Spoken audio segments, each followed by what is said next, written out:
Els smartphones són uns dels objectes més populars de la societat avui dia. Som-hi i veiem quins són els elements químics que s'empleen en la seva fabricació.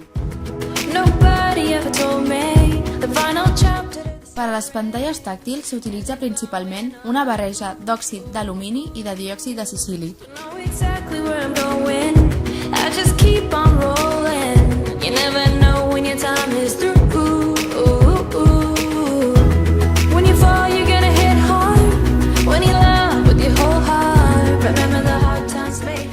La seva funcionalitat tàctil es dota d'una capa prima d'òxid d'estany i d'indi.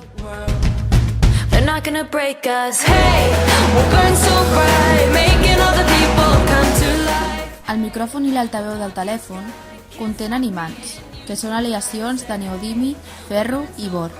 Dancing underneath the city lights, hey, from way up high, shining down like stars tonight. En quant a les bateries, la majoria de telèfons avui dia no utilitzen ions. Com l'elèctrode positiu de la bateria, s'utilitza l'òxid de cobalt de liti.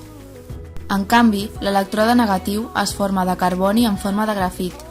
La raó per la qual les bateries d'ions de liti s'han convertit a les més populars és perquè el liti és molt més lleuger i proporciona una gran autonomia, juntament amb dissenys molt més reduïts. Un altre tipus de bateries que existeixen són les de cobalt, encara que aquestes pateixen molt en altes temperatures amb un problema d'estabilitat i poden arribar a incendiar-se. Un altre tipus de bateries habituals són les bateries de polímers de liti, o anomenades LiPo. Aquestes bateries són molt més petites que les de l'ion, el qual és un avantatge, i també són més flexibles. Per contra, són més cares de fabricar i presenten més risc d'inflamació que les de liti. The hard times make you they're not gonna break us. Hey, we'll burn so bright, making all the people come to life. Hey, the darkest sky can't stop me and you tonight.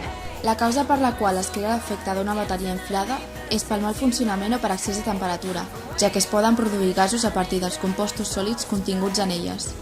Les bateries s'inflen perquè els gasos s'expandeixen i ocupen tot l'espai possible, generant pressió a l'interior de les bateries.